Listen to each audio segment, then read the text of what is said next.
Bonjour à tous. Donc j'étais en train de faire une modification de patron et je me suis dit que ça allait peut-être vous intéresser. Donc c'est une modification de patron de soutien-gorge. Je viens de coudre un soutien-gorge et donc voilà. Donc c'est un soutien-gorge sans armature, extrait de mon atelier lingerie, le livre Mon atelier lingerie. Et donc j'avais déjà fait des vidéos en fait sur comment j'avais retracé mes pièces. Donc voilà, j'avais déjà fait un premier test de ce patron et sur le deuxième, en fait, il m'arrive exactement la même chose. Alors ce que j'aime pas, je vous explique. Je vais un petit peu zoomer. Voilà, ici, en fait, sur les bonnets, la pince, elle est faite comme ceci. Ce qui fait que quand on prend euh, la doublure et le tissu extérieur en fourreau, ça crée une surépaisseur. Et si le tissu est extrêmement fin, eh ben, ça fait pas très joli. Bon, j'ai pourtant bien fait ma pince, mais bon voilà, je trouve que ça fait pas très esthétique. Et donc, puisque j'avais déjà cousu d'autres soutiens-gorge du même type, mais pas tout à fait pareil, et que j'aime bien quand même la forme de celui-ci, ben, je me suis dit que tout simplement j'allais faire en fait deux morceaux, comme c'est fait dans d'autres patrons de soutien-gorge. Donc ici, on a le point de la pince qui va nous aider à tracer. Donc j'ai déjà commencé, donc je vous montre, j'ai fait ma modification donc ici. Donc j'ai déjà commencé et donc c'est cette modification-là qu'on va faire.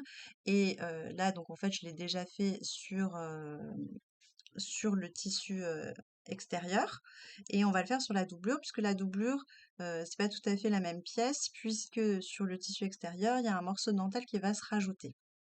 Donc, je récapitule. Ici, donc, vous aviez la pièce du départ.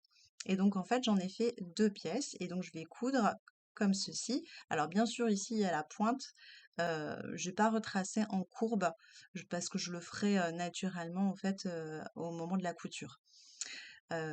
Et donc normalement, ça devrait, m'enlever ce problème de pointe disgracieuse, au niveau de la pince qui ne se voit pas quand on étire le tissu. Mais puisque j'ai pas une poitrine extrêmement forte et que c'est déjà un AA, je vois pas trop comment je pourrais faire autrement. Et donc pour moi, en tout cas, je trouve que ça sera beaucoup plus élégant, de cette manière-là. Donc ici, je vais juste donc supprimer cette pièce-là. Donc j'ai créé un nouveau calque. Je vous montre un peu comment j'organise. Donc j'avais mon patron donc d'origine. Ensuite donc j'ai dupliqué pour avoir donc ma modification. J'ai bien indiqué ici que c'était mes pinces poitrine modifiées. Et donc ici j'ai déjà fait la première partie. Et donc j'ai plus qu'à créer un miroir de cette pièce-là, de ces deux pièces-là maintenant. Donc transformation, alors j'étais un peu vite, pardon. Donc je sélectionne mes deux pièces, je fais un clic gauche, droit, pardon. Transformation, miroir. Ici je choisis vertical et donc je fais copier. J'ai plus qu'à dépasser mes pièces et elles sont ici. Alors maintenant donc pour la modification, donc ça va être exactement la même chose que ce que j'ai fait là, hein, mais sur la pièce donc de doublure. Donc vous voyez la pièce doublure, elle est plus grande puisque il n'y a pas la pièce dentelle, voilà, qui va s'assembler ici. Donc je vais enlever, alors je vais déjà zoomer pour que vous voyez quelque chose, voilà. Donc pour zoomer, Alt et la molette de la souris. Ici, mes pièces sont groupées, donc je vais dégrouper. Donc Shift, la flèche majuscule, CTRL G pour découper. Je vais supprimer ceci qui est en fait le sens de l'élasticité, mais puisque j'ai mis mes pièces droites, ça ne me posera pas de souci. Je vais supprimer cette pièce-ci entièrement, puisqu'après je ferai un miroir. Et donc tout simplement, je vais aller chercher mon outil plume. Outil plume, je vais me placer sur la pointe de ma pince. Je vais passer par le saillant Et ensuite, donc, je vais aller à intersection ici. Voilà. À partir de ce moment-là, je fais entrer pour relâcher. Ici, je n'ai plus besoin maintenant de cette indication, donc je vais la supprimer. Et ici, pour aller supprimer l'autre, je vais sélectionner mes deux pièces, déplacer, et ensuite, donc, je vais pouvoir supprimer ceci. Voilà. Donc, à partir de ce moment-là, ben, j'ai pas terminé puisque il va falloir que je sépare mes deux pièces et que je rajoute ici la marge de couture nécessaire, puisque ici je l'ai, mais je ne l'ai pas ici. Alors, pour ce faire, on va sélectionner cette pièce-ci et on va se mettre sur la flèche blanche pour avoir le tracé. À cet endroit-là, vous voyez que j'ai déjà un point. Donc, je clique sur le point et je vais ici, en haut, couper le tracé au point d'ancrage sélectionné. Je coupe. Ici, le problème, c'est que je n'ai pas de point. Donc, je vais aller rajouter. Donc, ici, au niveau de l'outil plume, je fais un clic droit et je vais changer, je vais prendre ajouter, outil ajout de point d'ancrage. J'ajoute un point d'ancrage ici. Et une fois que je l'ai ajouté, eh bien, je peux couper à cet endroit-là. Qu'est-ce qui se passe maintenant? On a l'impression que rien ne s'est passé, mais en fait, si je prends ce tracé-là, eh bien, je peux donc le dégager, chose que je ne pouvais pas faire avant puisqu'il était lié à l'autre partie. Par contre, ici, ce qui se passe, c'est que j'ai encore deux morceaux. Vous voyez? Donc si je bouge celui-là, je bouge que celui-là. Donc pour n'avoir qu'un seul morceau, je vais aller chercher à cet endroit-là. Pardon, je ne suis pas sur... il faut que je me mette sur la flèche blanche. Donc je vais aller chercher à cet endroit-ci et je vais ici utiliser joindre. Je peux faire CTRL-J aussi. Et je fais exactement la même chose ici. Pour fermer mon tracé, je joins. Voilà, à partir de ce moment-là, mon tracé est joint et j'aurai pas de trucs bizarres au moment où je vais faire ma marge de couture. Alors, pour faire la marge de couture, on fait, donc on est bien sur la flèche noire, on fait objet, tracé, décalage. Et donc là, c'est déjà sur 7 mm puisque j'ai fait la modification juste avant. Donc je choisis 7 mm de marge de couture puisque c'est les marges qui sont appliquées sur le patron. Ok. Là, vous voyez qu'il m'a rajouté les marges de couture absolument partout. Moi, j'ai pas envie de mes marges de couture partout, j'ai besoin que sur ce morceau que j'ai scindé, puisque les marges de couture, ici, elles y étaient déjà. Donc, je vais me mettre en tracé, flèche blanche.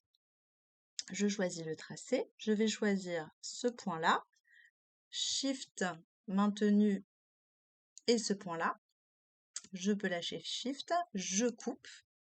Et à partir de ce moment-là, je peux sélectionner cette partie du tracé et la supprimer. Ici, maintenant, je suis toujours sur la flèche blanche. Je me mets sur mon tracé, je vais aller sélectionner ce point-ci et je vais aller le faire bouger en gardant en fait mon angle pour aller jusque donc le trait qui a été tracé qui est bien à 7 mm. Alors, pourquoi en gardant mon angle? Parce qu'on est bien d'accord que je ne vais pas faire ceci. Donc, je garde l'angle. Alors, comment est-ce que je fais pour voir? Donc déjà, intersection apparaît pour me dire que je suis bien à intersection. Et après, bon, moi je le fais un peu grosso modo. Normalement, il est marqué prolongement de la ligne, mais là je ne l'ai pas. Alors, attendez, je vais essayer de... Je vais me remettre là. Je vais essayer de zoomer. Voilà, je suis ici. Je pars. De toute façon, on voit bien si on est dans le prolongement de la ligne ou pas. Mais normalement, il devrait m'indiquer... Ah bah non, il met juste intersection. Voilà, intersection, ça veut dire que je suis bien en intersection donc de mes deux lignes.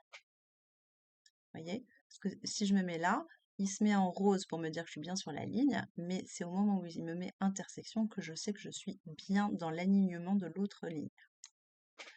Hop. Ici, même chose, je sélectionne mon point. Hein, on fait bien attention de sélectionner le point, hein, il doit devenir rouge, parce que sinon c'est tout le tracé qui va bouger. Et une fois que j'ai sélectionné mon point, je fais la même chose, donc je vais jusque la ligne et j'attends d'avoir mon indication. Voilà, j'ai pas d'indication intersection. Touc, touc, touc. Non, vous voyez, ah, là, il me le met. Ah ouais, parce qu'il me fait une intersection. Alors moi, je vais pas faire comme ça parce que il me fait l'intersection avec autre chose. Donc là, je vais me placer ici pour suivre globalement ma ligne. Voilà. Et à partir de ce moment-là, puisque j'ai déplacé en fait déjà la ligne qui était ici, bah, j'ai plus qu'à supprimer celle-ci. Hop, hop, et ma pièce est tracée avec donc l'ajout de ma marge de couture. Je dois faire la même chose ici pour l'autre côté.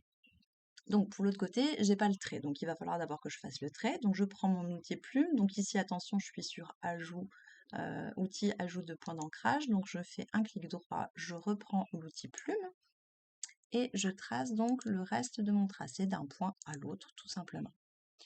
Ensuite, je me mets sur objet, donc je me mets sur la flèche noire. Ensuite, objet, tracé, décalage, et on est reparti avec mes 7 mm. Ok. On n'oublie pas qu'on ne veut pas toute cette partie-ci, on veut juste cette partie-là.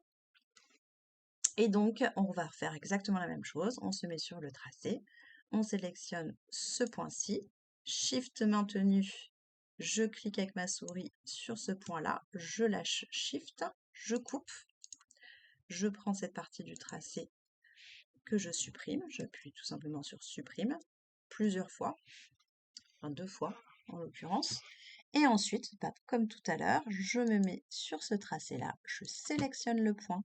Une fois que j'ai sélectionné le point, je vais aller me mettre à l'intersection de ma ligne. Hop. Et de ce côté-là, même chose. Et voilà. Une fois que j'ai fait ça, je peux supprimer celui-ci. Voilà. Mes 2 pièces sont prêtes, donc je vais coudre comme ceci, en supprimant bien sûr ce bec au moment de la couture, avec ce morceau-là. Tac, tac, tac. Voilà. Ce morceau-ci avec ce morceau-là. Hop. Ici, je vais rapprocher mes pièces. Je comprenne bien qu'il faut que j'assemble ça avec ça. Je prends mes 2 pièces, je fais objet.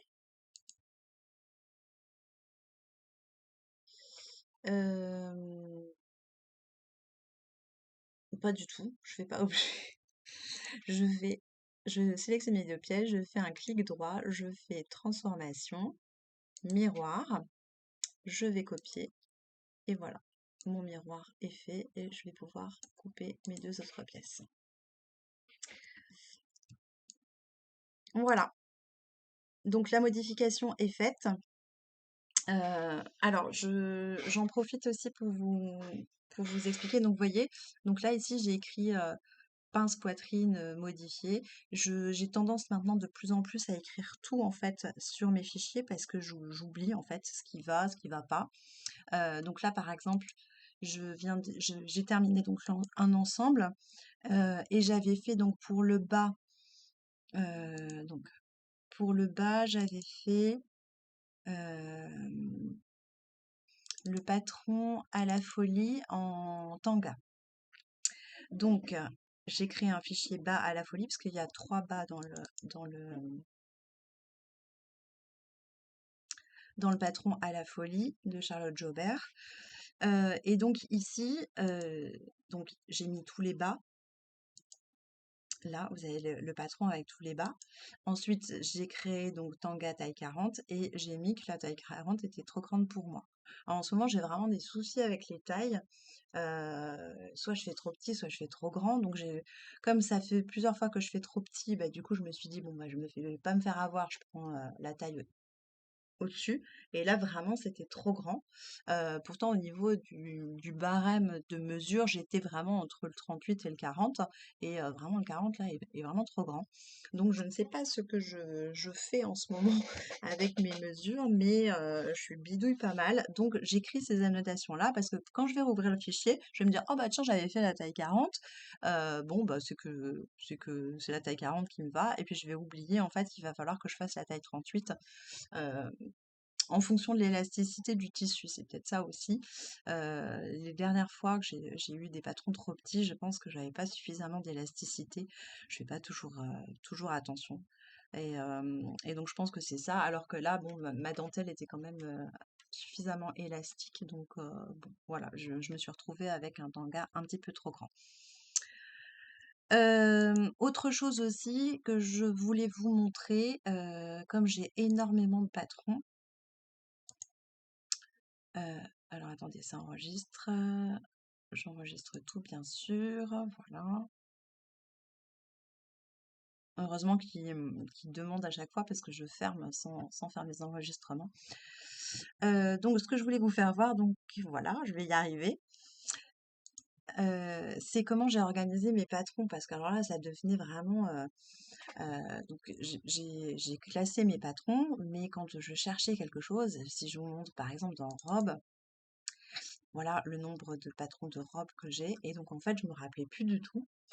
Donc j'ai fait en fait pour chaque, fichier comme ça, donc la robe, il y a un récapitulatif avec les images et en fait à chaque fois, j'ai mis, si on fait en chaîne et trame ou en maille, en sachant que bon, en règle générale, sur le chaîne et trame, on peut le faire en maille si on veut, mais bah, pour les mailles, on peut pas.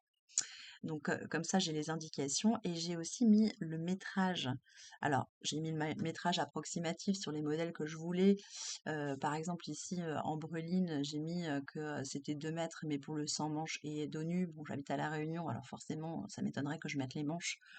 Euh, donc, du coup, j'ai pris à chaque fois le métrage qui me semblait le plus juste, ou alors, si j'hésitais entre plusieurs versions, j'ai pris le métrage max. Et donc, pourquoi j'ai fait ça? Parce que, bah, des fois, je me retrouve au magasin de tissus, je vois un tissu et c'est fini maintenant. J'achète plus de tissus, sans savoir ce que je vais en faire. Parce que du coup, je me suis retrouvée à acheter des tissus parce qu'ils me plaisaient, mais des tissus un peu, improbables qui n'allaient avec aucun projet ou alors qui allaient avec des projets, mais j'avais pas suffisamment de tissus. Donc, ou alors j'en avais un peu trop et du coup, il me restait un petit bout et donc ça fait du gaspillage. Donc, j'ai eu beaucoup de mal à écouler mon stock de tissus, mais il m'en reste encore pas mal. Donc maintenant, je fais plus les mêmes erreurs et donc, je me suis dit: «Bah, comme ça, comme tout est sur mon drive, j'ai plus qu'à aller me mettre, tranquillement, sur mon drive depuis mon téléphone et puis me dire: "Bon, bah, voilà, ce tissu, je vais en faire ce projet-là et j'ai besoin de autant de tissus"». Donc voilà pour les quelques petites explications. Si vous avez des questions à poser, n'hésitez pas dans les commentaires et puis, ben, je vous dis à une prochaine.